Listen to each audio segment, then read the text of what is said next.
Hello everyone, आज पनि म आइसकेँ अर्को मिनी भ्लगमा। होप हजुर सबैजना सन्चै हुनुहुन्छ होला। आज चाहिँ हाम्रोमा यति चिसो भएको थियो कि पानी परेर, त्यसैले हामीले चाहिँ बिहानै कुखुरा काट्नतिर लागेँ। अनि चाहिँ घरकै पोथी हो कि, अनि पोथी काटेको त यति धेरै त्यसमा बोसो थियो कि, अनि एउटा चाहिँ अन्डा रेडी भएको थियो कि निस्किनलाई होइन। अनि त्यो चाहिँ आज पार्थ्यो पनि होला सायद।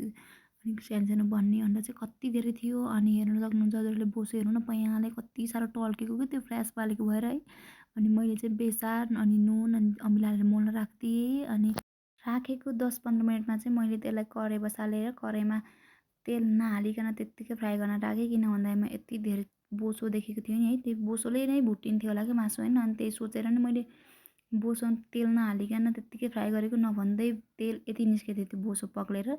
अनि मैले चाहिँ रातै हुने तरिकाले भुटेको त्यो मासुलाई, किन भन्दाखेरि नत्र त त्यो चिल्लोले झोल खानै सकिन्न कि। अनि त्यसपछि मैले मसला चाहिँ छुट्टै बनाइसकेको थिएँ। हेर्नु न तेल यति धेरै निस्केको थियो कि। अनि त्यो मासुलाई चाहिँ मैले झिकेर थालमा राखेँ। अनि मैले मसलाको लागि चाहिँ टमाटर अनि प्याजहरू काटेर पेस्टहरू बनाइसकेको थिएँ। अनि त्यही पेस्टमा मोलेर अनि एकछिनपछि चाहिँ त्यो पेस्टमा भुटेर पानी राखेँ होइन। पानी राखेको केही समयपछि रेडी भयो। अनि यता चाहिँ दिदीको छोरी र बुढाले चाहिँ जाँड खाने भनेर बनाउनु भएको थियो। अनि उसलाई हेर्नु न, जाँड चाहेको मिठो मिठो भयो भने चाहिँ आजको लागि चाहिँ यति नै, बाई बाई।